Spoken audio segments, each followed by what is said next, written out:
Hey all, I'm Bo of Open Source Skateboards at SkateCAD, and today I'm excited to share with you my first interview with a board builder.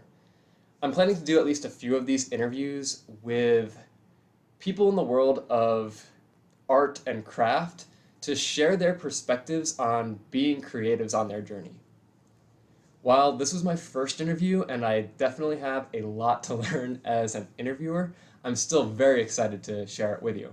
Today's guest you probably have seen or heard of if you've been following my work. You've probably seen him on YouTube, maybe building boards or wheels or bushings or tools for board building. I'm talking about Chris McCann from Good Roads. Chris has been running the Good Roads YouTube channel for the past 3 years and runs the Good Roads shop online where he sells a plethora of helpful resources for board builders. Just a heads up before we begin, I got a little worried about a minute in and thought I hadn't hit record, so the video cuts out for a second. The audio stays good, but I just wanted to let you know of that.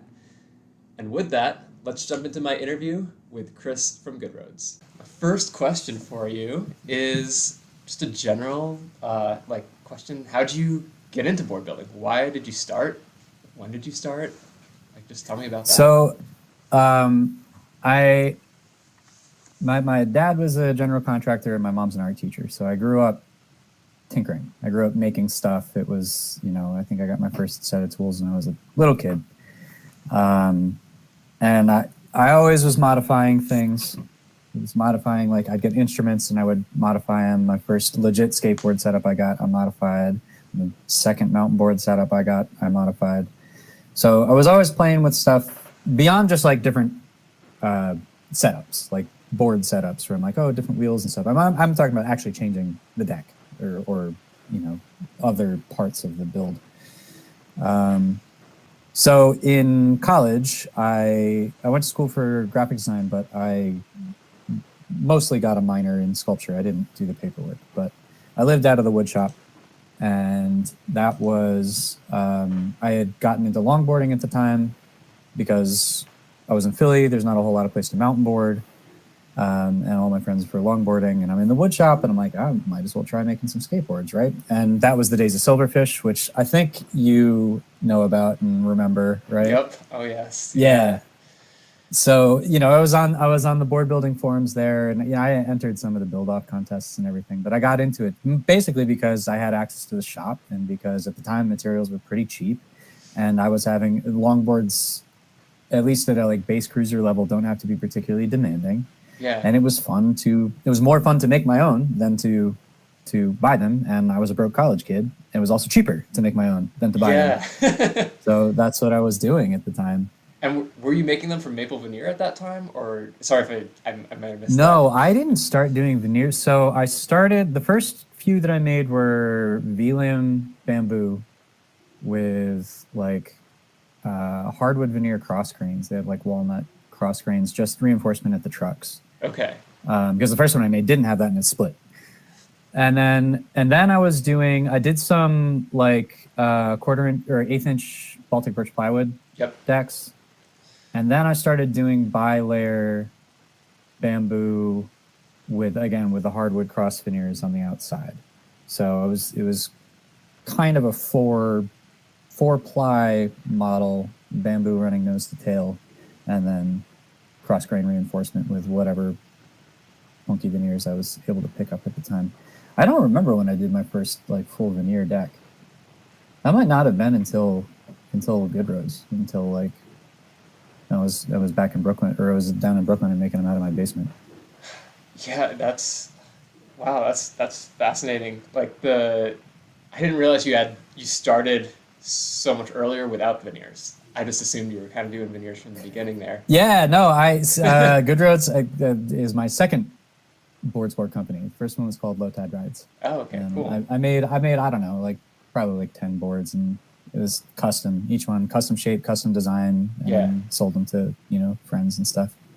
Were they commissioned customs or like your own art pieces? Like, did you have the idea and like were each of them your own idea, or did you like go to a customer and say, hey, what do you want? And I'll make it for you. It was the second. which was it was fun to do. Again, as someone who was in college, it was not sustainable as a business. It's one of the reasons I'm super reluctant to do custom stuff now. Yeah. Because people do ask, and I'm like, I don't know. It's not worth the money for the amount of work that goes into it most of the time, right? Right. Or if you charge what the work is actually worth, as far as like custom shapes, custom art, people's jaws hit the floor. It's like, well, yeah, I get it. It's way more expensive than a normal skateboard, but it's way more work. Think of it more like an art piece. Yeah. But yeah, that was how I was doing it back in the day. Cool. Have you had like any favorite projects that you've built over the years? And I guess this doesn't even have to be related to skateboards, like, but I am curious, like, do you have like one build or one design build project that you just like are like, man, this is like the coolest thing ever? I mean, there's a few. I made a kind of Coke bottle fish cruiser type deck in college that lasted me 2 years, and I wrote it every day. It was like my commuter board. It broke because I was carrying like 40 pounds of paper for my senior thesis project, and I hit a bump and it just split right along the bolts. But that was one of those 2 thick plies of bamboo, nose to tail, cross grain reinforced with, and the tail also was reinforced with walnut, and then I glassed the bottom. So it was my first composite deck. Nice. And it was just great. It just like did exactly what I needed it to do for years. I would probably want to update the geometry a little bit, but I've taken a couple stabs at rebuilding it in different ways, and it just hasn't behaved the same. So at some point, I hope that I can get back in there and bring that shape back to life. So that was like, as far as like the use I got out of it, that was probably the best board I've ever built. I'm loving my mountain board prototype right now, the orange one, which is like, it's just my board now. It's just my daily driver. I got to fix a little D-lam in it. So I'm stoked on that one. The snowboard build was the second hardest thing I've ever built. I only got 5 days on it before it came apart, but I got 5 days on it. Which is like and then Oh, sorry. I have to ask, did it come apart as you were riding it? Or did it? What was that like? So all that happened was I had the binding inserts were misaligned when I did the layup, and it caused like a bulge in the base sheet. Okay. And I did like a faux base grind to it using like a palm orbital sander. All that happened was the bulge caught the plastic, the HDPE kind of pulled away, and then a strip of the base sheet pulled off. Okay. And I probably could relaminate it, but at this point I'm like, I'll just rebuild the thing when I get the equipment to do it again. So it wasn't like catastrophic. It didn't snap or anything. The base just de-landed, and it was the kind of thing, I'm going down the mountain and all of a sudden the board slowed down a lot, and I'm like, what is happening? Oh, no. And it was only on one turn. It was only because the other, like, if this is the flap of plastic on the bottom of the board, I'd turn this way and it'd be fine. I'd turn this way and it would dig into the snow. Oh. So I got down to the bottom of the mountain, and it was, there was like a board company there. I think it was Donick, who was doing like demos, and they're like, "There's your problem," and I'm like, "Yeah." So it was cool, but I got so much joy out of that thing. That board was super, super fun to ride, and like I said, I can't wait to remake it. And then the other big project that I made is I built 2 instruments, and the second one of those I'm very proud of. It's an electric octave mandolin. That's awesome. One thing I wanted to ask too, like on that, like failure. I mean, failure is such a huge part of the design build process, Yeah. And like, do you ever feel like giving up at certain points, like after, you're working on a project and it's like, whatever, you're on iteration X or attempt whatever, and like, what's like your dialogue with that? Because you're clearly like, your progression is awesome. It's so cool that you share so much on YouTube. But like, what's that like in your head? Like, what is that like? Walk me through what that's like. So the channel's been a really cool like personal growth vehicle for that, because it's public, right? And I also have like other people, other makers who I follow who deal with failure, I've got it modeled. I've got like a better version of dealing with that modeled than what I had prior to that. I don't know, you ever seen the kid? He's not a kid anymore. He started as a kid, but Alex Steele is a British blacksmith. I don't think so. No, I don't 19 or 18 or something. He's got a cool channel. He messes up his projects all the time. Like hundreds of hours of work, just like gone. Like, he's so copacetic about it. Like he's not happy. You're never happy when that happens. But he deals with it in a way that's really healthy, or it seems to be anyway. So I try to do some of that. I definitely the rope tow project. The only reason I finished that, and it's dead now. It got hit by a car, and I am not upset. I don't know how vulgar we're allowed to get on this thing, but I have things to say about that. Oh yeah, I guess I can always sleep things out afterwards. But yeah, I mean, I won't. You can be raw. I'm glad that raw and real. Dead. I hated that project, and the only reason I finished it was because it was one of those long-term projects on the channel where people are expecting to see more. Like it would have been similar to if I had like stopped the board build in the middle of it. People would have been like, "Where is it?" Yeah. But yeah, no, there were many failures on that build and a couple others, but that one mostly, you just end up cussing, you end up depressed, you end up in a horrible headspace. And you kind of have to, I don't know, contend with that as a part of it. And you do learn, and you were saying before, these failures happen. But the good thing that you get out of it as someone who's doing craft is you glean information from every project, whether it works or it doesn't. You learn how to do things better. Putting it on YouTube, like it helps show that value, because eventually you have to edit, right? And you can edit out all the cussing. Yeah. And you can edit out all the depression. But you have to sit there and be like, how is this going to be valuable for people, right? As me just being upset isn't valuable. What's valuable? Well, this is why I think things failed, right? And I wish I'd known those things. I wish I'd done it differently from the start. But you don't have to. The viewers don't have to. You can learn from my failures, and hopefully together we can make better stuff. So I don't know. That's kind of my headspace around that stuff. Cool. Yeah, that's super helpful, because I think that's a lot of people, like their kind of block to doing some projects is the fear of failure. And yeah, especially when you're first getting into something, I know it's hard. It's like skateboarding and the things. It's like there's a lot of failure involved in order to progress with it. And also oh, go ahead. Sorry. There's failure and then there's failure, right? Like the first snowboard build that I messed up cost me a couple of $100, and I don't even know how many hours. A couple $100 of materials, and I don't even know how much of my time. Yeah. Which, I know my hourly rate for like freelance work, so I could figure out. It was a lot of money. It was a lot. It was just a lot of loss, right?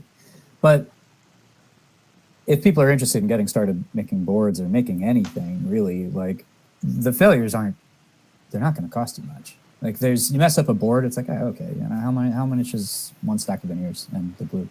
It's not bad, right? Yeah. Yeah, and do you also like kind of hinted at it, but do you actually like post your videos before the entire project is completed? Yeah. That's awesome. That is very bold. Yeah, because you're kind of holding yourself accountable at that point to finishing and resolving it. Yeah, I mean there are a couple on the channel that ended up being unfinished. Most of them are just because of the hiatus I had to take to deal with personal life stuff and the move I was going through. Mm-hmm. So like I started building another snowboard, and I don't think that project's I know that project's not ever going to get done. I don't know what happened to the core. It got lost. But it'll happen again at some point. Like the electric press is no longer in commission. I'm going to rebuild for that. These things it's part of learning and growing and building the tools out, Yeah. And what did inspire you to start the YouTube channel? The fact that Silverfish wasn't around anymore. Really? Wow. Yeah. I mean, I had like the idea of having some kind of channel had been bouncing around in my head for a while. I was going to start like a gaming one with one of my friends at one point. And so someday I'll have a fun idea for like a gaming and cocktail channel, so that would be kind of neat. But it was kind of just a mix of like I am learning so much on YouTube all the time. Like it's such a fantastic. I have 6 tabs open right now about small scale electricity generation and storage and stuff. I'm just like, you can absorb so much information through it. So I was, I recognized that as a resource that I was making use of. And I also recognized that the main board building resource that the community used to have is gone. And all the information that used to be contained there, all the easy places to learn the fast ways to start getting building, the places to get materials, what to do with molds and different presses you can use and different, how to use the glue and all that nonsense. Like there used to be a collected place where the community could get together and learn those things, and it was just gone. So I wanted to do more board building stuff. I was getting back into board building after kind of like dialing it back a bunch. And I wanted to do more experimental stuff as far as parts geometry and things like that. And I thought, well, why not document it? And then I can also show off these techniques and pay it forward, because I didn't make this stuff up. I learned it from other people too. Yeah. And yeah, it seems to have worked out fairly well. Yeah, it's been awesome to see it grow, so much over the past few years. Because I looked at the channel, it seems like it's actually been around for a decent amount of time. When did you start the channel? It's probably been like 4 years. Good Roads, the company, has been around for 3. Okay. And starting that was also the pivot from, I've got this kind of hobby channel where I just make, I'm just filming my hobby projects and I'll put it up whenever. Mm-hmm. That was the pivot to trying to make it more of a regular thing, which I'm still trying to get back on track with. I'm trying to return to a regular release schedule and everything. But so I think of it as being 3 years old, but the channel was around a little bit longer than that. Okay, cool. Because when I remember I was looking at your videos, and I went back to see how long you were doing this. What are some of your older videos? And there are some where you don't have you have a very consistent branding, with your thumbnails and all that. And then I've gone far enough back where I see some that aren't branded that way. I'm like, okay, when did? And your channel's just grown so much too. It seems like because only 3 or 4 years. And what are you up to now? Around 15,000 and a half. Yeah, that's awesome. That's it's cool. It's super cool. The numbers are weird. YouTube is weird. Yeah. There's it very often. I don't know if you feel the same way. The Good Roads, the YouTube is ancillary to the actual shop selling stuff. But it very often feels like effort put in does not equal value gotten out on YouTube, as far as everything from attention to discussion to, the ad revenue. I have not, my ad revenue has sat at the exact same place since I came back and started making videos again. It doesn't matter if I make lots of videos or little videos, or the videos do well or don't do well at all. It's just flatline. Okay, whatever algorithm. I'm so glad I'm not relying on this alone for my income, because it would be pretty bad. Yeah. So the growth's been really cool, and there's obviously an interest in the craft, which I'm hoping that I'm able to help cultivate, and I'm kind of broadening out beyond full size boards and doing the fingerboard stuff now, because it scales to my workspace. I'm working on handboards, which is, again, it's just a scale thing. It's a good prototyping vehicle. Yeah. But people, like the projects and seem interested, so I'm gonna keep doing it. Yeah, that's it's really challenging. I find it's super challenging to be both the builder and record stuff, because I tried to run my own YouTube channel, and it's do you have any you appear to be doing it extremely well. Do you have any tips for, I don't feel like I'm doing it extremely well, but I'm glad you think so. Everyone I speak to, I feel that is into board building, mentions you at some point in a conversation. What, really? Oh, man, that's so cool. Yeah, you're very widespread, and Well, sweet. Yeah, at least in the people that I know, it's really Oh cool. man, that makes me happy. So No, I didn't yeah, know that. yeah, Um, yeah. well, I kind of mentioned this when I was talking to the mountain board crew that I was just on, but excuse me, it's almost like doing two projects simultaneously. So you have to, you know, dual core this thing, and one part of you is doing the actual build and has to be responsible for all of the stuff involved in that, and you have to constantly be pausing that project to go do the other project, which is to document the thing. You're looking at camera angles, making sure you're capturing the visual information that's important and that matters to the flow of the project. The only place where it gets real hard and those two things just butt right into each other, and it's sort of, it is what it is on the camera, for board building, is layouts. Once you start stacking veneer or you know, cloth or whatever, the camera is where it is and it stays there because you've got a pot life, and the board is the thing that needs attention at that point. And, you know, you got to get through it and get it into the mold as fast as possible. Yeah. But outside of that, you can usually, there's always places to take breaks and be like, oh, I'm going to get a slightly different camera angle here. I'm going to, you know, make sure that the focus is in the right place, which I never do.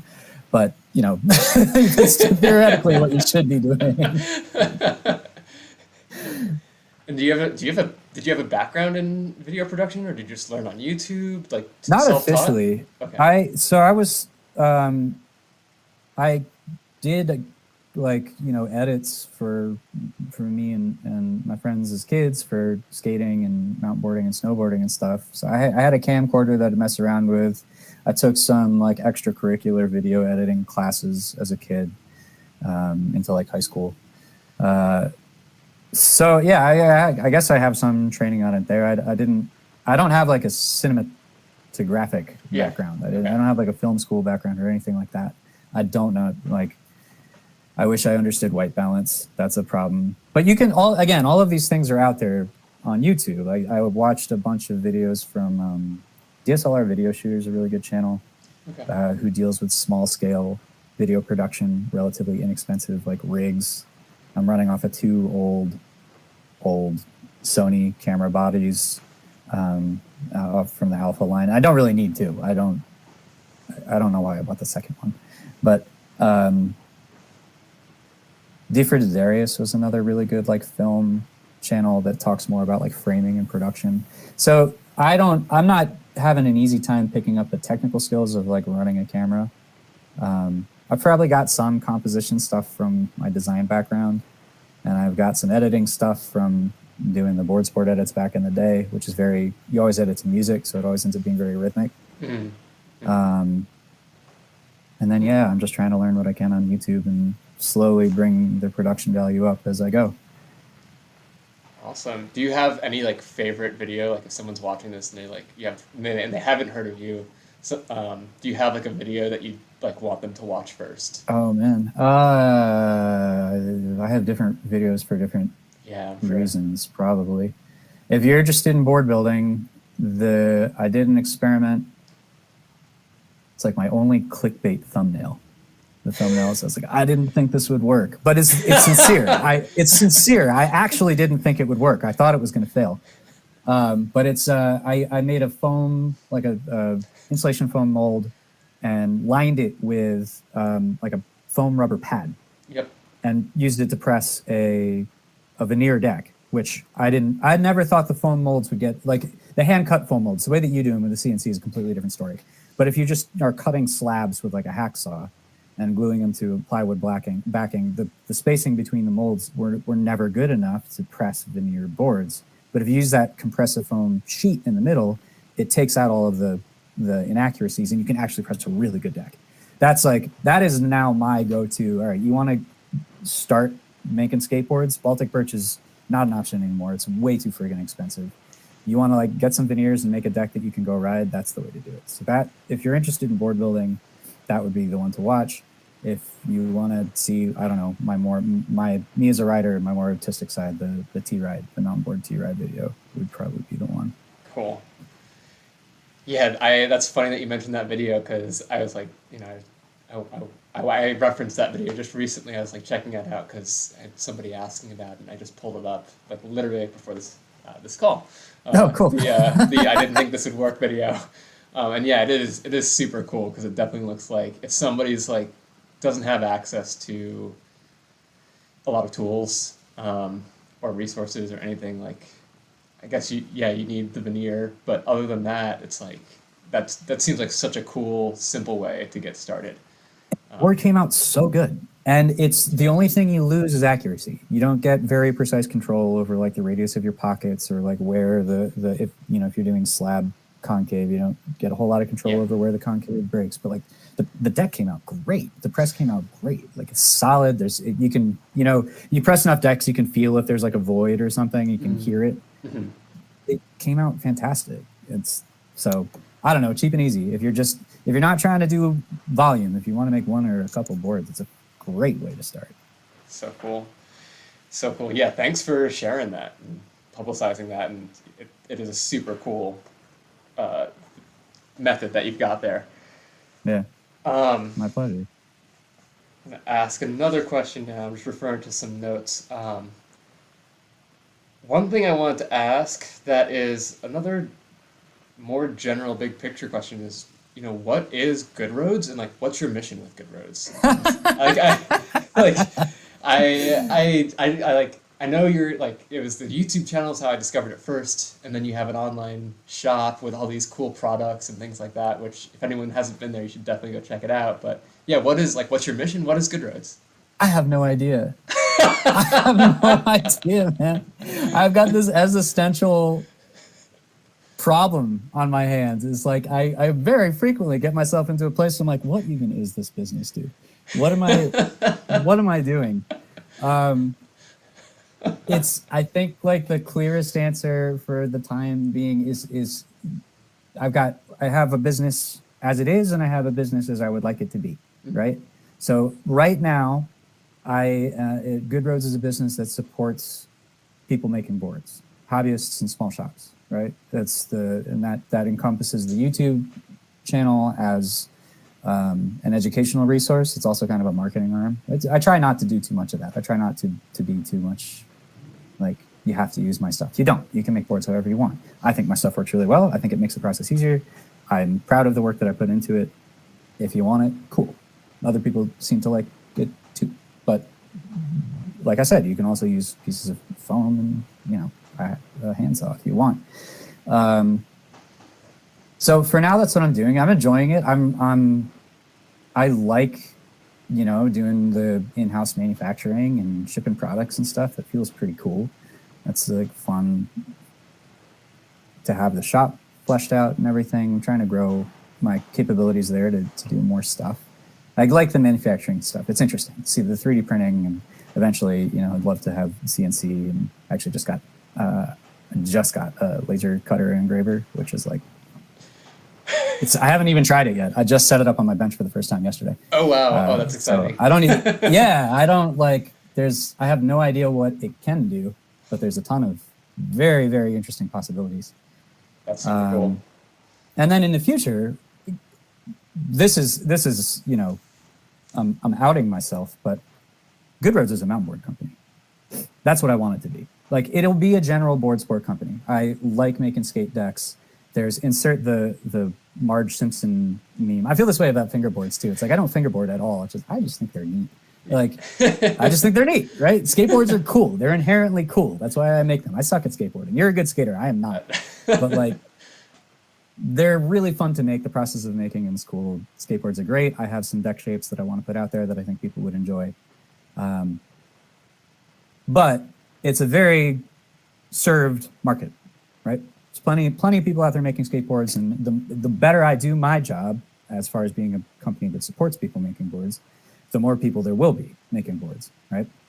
So we've got the large manufacturers, but then we've also got small manufacturers popping up, like Life or Johnny Manic or like Waltz is probably. I know you've worked with them. They're like intermediate, right? Osterman's not huge, but it's pretty big, and he's doing really cool stuff with his geometry, and I know you helped, so sick stuff all around.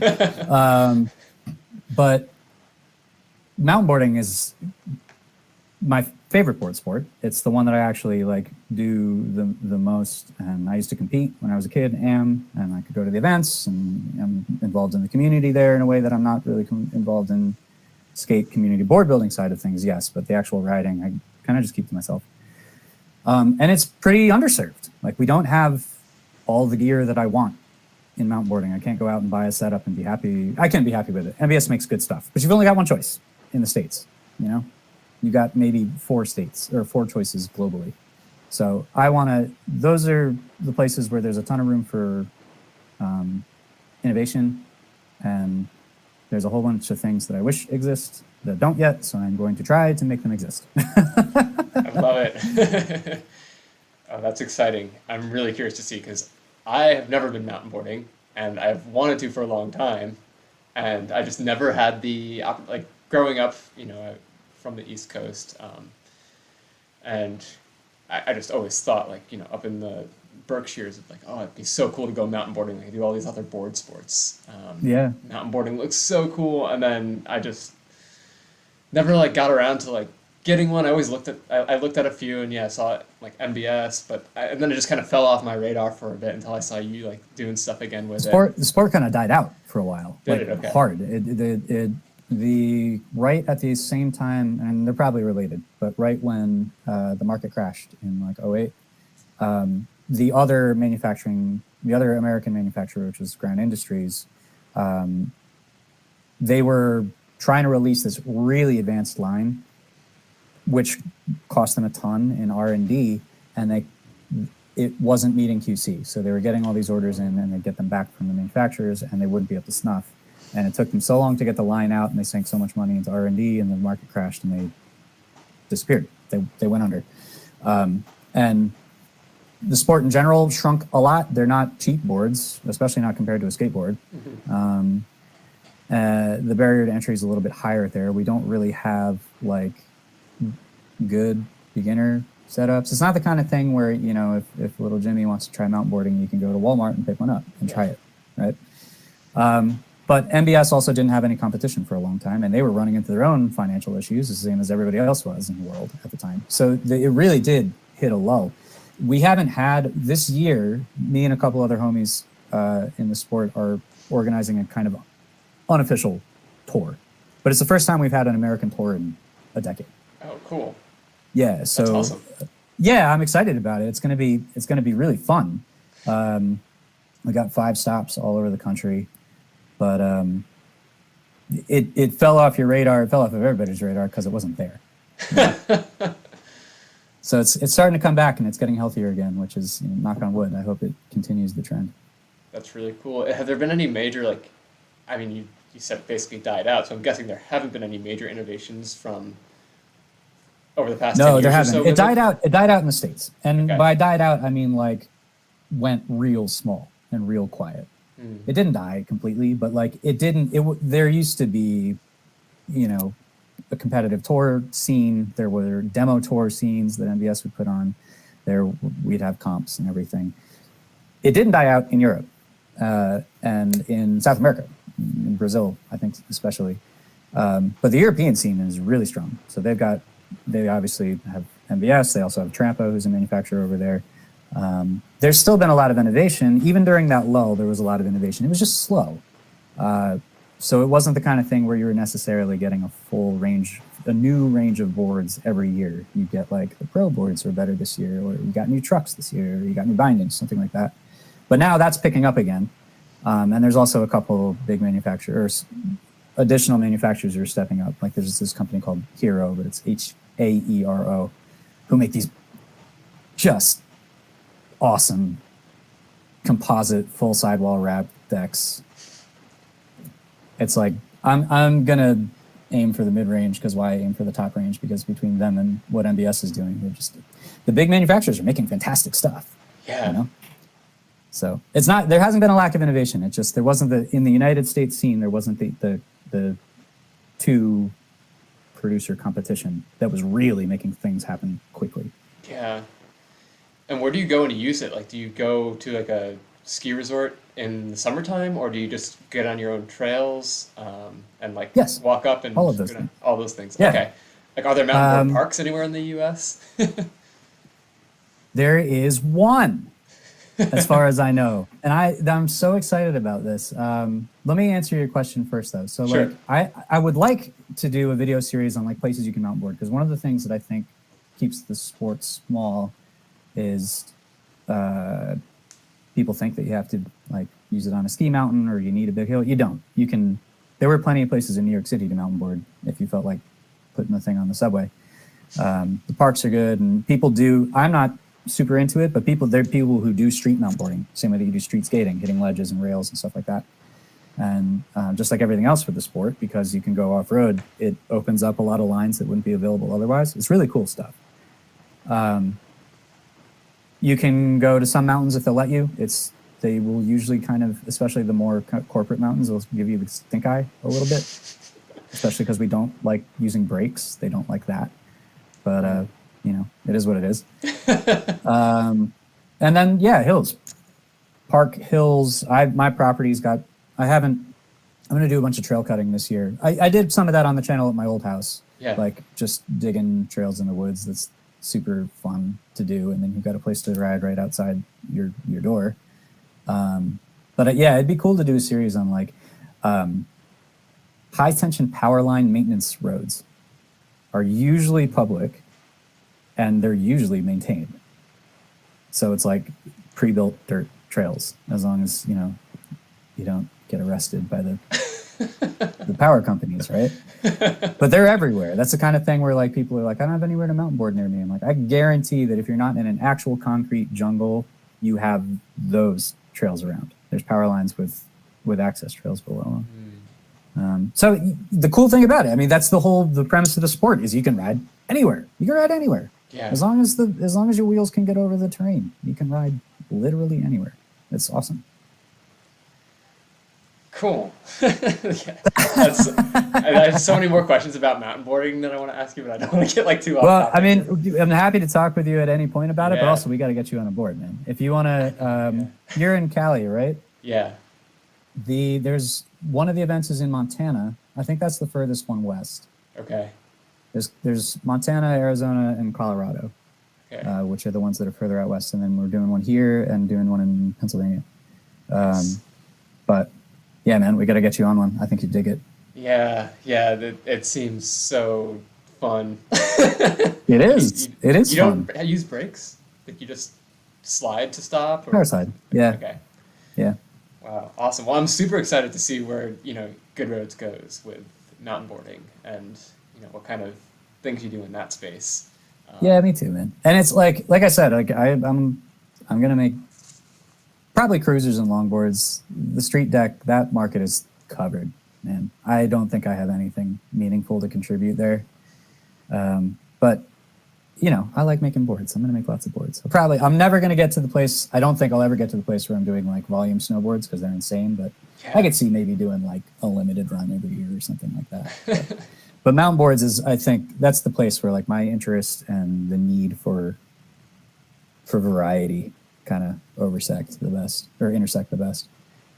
Yeah, and it's so fun to be to be building something you're excited about and using something that you built, like that you're excited to build. Like, yeah, it's such a fun dynamic. I think being a builder in the board sports space, or like, you know, this athletic gear, outdoor gear space, because it's such you kind of tap into like your creative design side and build side, and then you get out to like go explore and do something outdoors and get out from behind the computer and trade it's those joyful. two things You off. There's a certain amount of joy that comes with riding. Excuse me. There's a certain amount of joy that comes with craft. But if anybody watching this has never built a board and ridden it, like you out and you like riding, I can't describe this to you because you've never experienced it, but if you go out and ride a board that you've built and it's a good one, it's so much more fun. It's so much more fun than riding a board that you got in the store. It comes from the pride of having done a good job. It comes from the fact that it's built exactly the way that you want, or you're sitting there and being like, oh, this is good, but it could be a little bit better. I know what to do with the next one. Like, it's really fun. That's why I'm trying to get more people to do it. I love it. I have another question that is kind of like another sidestep from all this, but we had a conversation recently where I said I thought you were an artist, and you said you consider yourself more a designer than an artist. Yeah. And I'm curious, like, what do you still hold that belief? And then, like, what do you think is the difference between those two? So, I went to school for design, graphic design, but we got a general history in design. We did, furniture design, we did object design, we did lots of things. We also got a really good art background because it's something that's important to lean on for a general graphic design thing. The way that I think of the difference between the two, and this is my opinion, and it's not a value judgment, so it's not placing design over art or art over design. But when you're looking for a way to figure out which is which, the way that I think about it is the primary goal of art is to express something, and the primary goal of design is to do a job, right? The function of design is what makes it design as opposed to art. You can do expressive design, and you can do functional art, but it's really easy to see, like, if there's a chair and it's an art piece and it's in a gallery and it's because it's got like weird stuff on it, it's like, well, you probably wouldn't want to sit on it, right? So it's art, right? And it's also context. It's where it's being displayed and stuff like that. And there are objects. There are boards are a really good example. That some of the graphics on them and some of the shapes are beautiful, right? Artistic, but they have a job to do. And if they don't do the job, they're kind of pointless. Or they're art, right? Or they're wall hangers and they're meant to just be displayed and not used. So when I say I'm a designer more than an artist, is I get joy out of solving those problems of function, right? And it's my other job too. My main career is software design. It's the same thing. It's just identifying problems, identifying places where things could be more pleasant, and trying to make that happen. So I hope that's a sufficient answer. I knew that question was coming, and I'm like, oh boy, I'm gonna get myself into trouble. No, that was definitely a sufficient. That was a more than sufficient answer. I don't think there is a right or wrong answer. I am just so fascinated by art and design and creative expression, functional design, functional art, and I'm curious how different people approach that. And because you're doing something that nobody told you to go out and do this. You are doing this independently of your own. Good Roads is your own thing that you created out of nothing. I think it's important to say I didn't create it out of nothing, right? Like, okay. I learned from other people who are making boards, right? Okay, yes, of course. So I think it's important to give credit there. And I think it's something I see sometimes in the board sport world. I wanted to say the skate world, but it's more generalized. People are really secretive. The board building process can be really opaque. And I don't want people out there thinking that I just figured out how to do all of this myself. I didn't. I figured out how to do some of it, like the wheels in the trucks. I figured out how to do that for skate gear myself. But I didn't learn how to cast aluminum myself. I didn't learn how to cast urethane myself. I just learned those, again, from people on YouTube and forums and stuff. Learned those crafts, I guess, skills, and then just applied them to the shapes that we use for skateboarding. So I didn't make it up from nothing. But that's aside. Yeah. I'm on a tangent. We can get back to your main point. No, I'm glad you mentioned that too, because that is a distinction. That wasn't what I had intended, but I'm glad you clarified that, because it is very hard to be original. And at what point, I was thinking about this the other day, at some point, when somebody creates something original, it's probably not original, it's probably a spin-off of something else. Mm-hmm. And then if you do something, if you're the second person to do something, you might be a copycat, but if you're the 1,000th, it's just, it's the standard now. Like, I think about, the first person to make a skateboard came up with this brilliant idea, but they were just making, a different type of scooter or something. And then the second person to make a skateboard copied the first person. Yeah. But then now there's a whole industry around skateboards. The first person to make it shaped this way, and then it's a fascinating thing to think about, just being original and art. But to get back to the main, point of like what I was getting at is, I think it comes back to like being okay with failure and going out and creating something new, because nobody told you to create good roads, or nobody said like, hey, you have to, like, your job is going to be a skateboard builder or mountain board builder or this thing. You went in on this yourself, and that's super inspiring. And do you have any like tips or suggestions for anyone that's considering doing something similar, that is getting over that first hump for people? Because somebody might have the idea, and then how did it go from the idea to the actual thing? Whoa, that's a big question. Sorry, I realized that. I realized that, yeah. Well, it's talking about an actual object is the easiest place for me to start with that, and then scaling that to the kind of theoretical idea of a business or a journey then will probably be relevant. So let me try giving that a shot.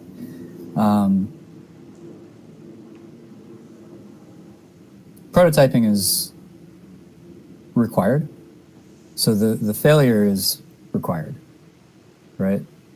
And the easiest, if you ever do any like design and 3D printing stuff, it'll teach you that lesson so quick, because it takes 3 times to get it, and it takes 3 prints every time. There's like, sometimes you get lucky, but like it takes 3 times to get the dimensions right. It takes 3 times to get the print settings right. Even if it's something small that only takes like an hour to print, you're going back to the printer a couple times before you're like, okay, cool, this is finally going to work the way I expected it to. And it's not, I don't want to say it like inoculates you against the fear of failure, but like you'll never get to the end product that works well if you don't make bad versions of it first. Mm-hmm. Like, it's so much faster. This is something that is like, I worked in a startup for a little while, and like, whatever you have to say about that whole like culture, they do prototyping really well. They have the whole concept of fail fast, right? Fail fast and learn. So, build your first board. It'll probably de-learn. Everybody's does, right? Then you build your second board, and maybe there'll be something wrong with that, or maybe not. Maybe your second board you'll be able to ride around. Build a board of your own design for the first time. Like, this journey isn't really about making a good board. It's about learning how to make good boards. And some of that you can do through resources like, what we're doing, and, the places that we learned it from, like Silverfish and other communities like that. And, there's Facebook groups, and you've got a forum, I've got a Discord. Like, there are people out here who will help you try to learn this stuff, but like, we can't do it for you. You have to do it, and either succeed or fail, and then pay attention and learn from it. So like, actually making a product is that the steps to take it from an idea to a real thing require this stepwise progression. It's not a binary. It's not like click and okay, it's being produced. You have to do all of this building of your own understanding, your ability to create a thing, and then refine the thing as it grows. I wish I could really easily just go, and it's the same thing for running a business, but it turns out I'm actually really bad at running a business. I have no idea what I'm doing. I have no background in it. So I don't know. I think it's probably healthy to start it as a hobby business or a side business, because it gives you more space to learn the things you need. Learn how to manage revenue streams and shipping, and I don't know. There's so much that goes into it. But it's, I don't know. I wish I was better at it. I don't feel qualified to speak to like, how do you start a business? I'm like, dude, I don't even know if I have. Like, I mean, I did, but I haven't reached the level of success that I feel like I should be telling people what to do. If anything, I want people to tell me what to do because I can use a little bit of help. I really appreciate that, and I think that's what's so cool about talking to you and like other people like that are kind of in this space is we're all kind of figuring it out, and you hear a lot about everyone talking based everyone being that's often interviewed for interviews that I listen to, they already have these success. They're already kind of got to that point in the journey where they can say they were successful. Very often, at least, I find. It's very rare that I hear someone, during the journey. Part of this that's so fascinating to me is, I appreciate you sharing all this because you feel like, you feel very real, and you're on the journey. Like you're growing, like it may not be maybe where you want it to be yet or what you have deemed as successful yet, but you've had lots of successes. Yeah, absolutely. And and I think that's part of what it looks like, right? I've had a lot of failures too. I've had a lot of things that were kind of neutral. Like you put yourself out there and you do these things, and you're gonna get results that run the gamut, right? Mm-hmm. Yeah, I hear what you're saying there. I want to wrap this up pretty soon. Did you have anything that you wanted to? Were there any questions that like I didn't ask you that you want to like share, or anything you wanted to mention before we end this? I think this will be super helpful for everyone. But I'd love to give you the opportunity to share anything you want to share, or just plug anything you're working on. I don't know. The channel's starting to come back. Cool. I'm working on. Again, it's the small because I don't have a shop to work out of right now. I'm just in the basement. So I'm working on small board stuff. If you're not interested in that, I think it's still valuable because it's especially for full-size board builders. You want to talk about a cheap way to get started? Fingerboards, man. The material is dirt cheap. The glue is dirt cheap. It takes no time. You can do it with hand tools. And it's that one feels more like a hobby than board building because it's small and you can do it like on a desk. But you can learn so much about laminating. You can learn so much about the processes involved, and then those things can scale up. So I'm working on that stuff right now. I'm gonna hopefully get space and a press set up as spring and winter, or winter progresses into spring and we get some better weather. Hyped about the mountain board stuff this year. That's going to be really fun. The one thing I do want to ask though is it's not something that I want to put out there, but you asked the question about artist versus designer, or art versus designer, and like, okay, one of us on this call has answered that question.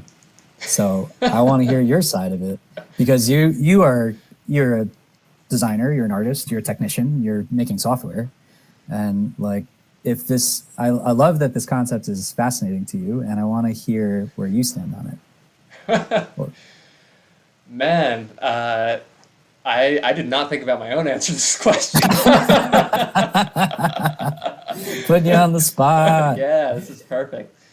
Well, I'll just preface it with it's constantly evolving and changing, my definition of it.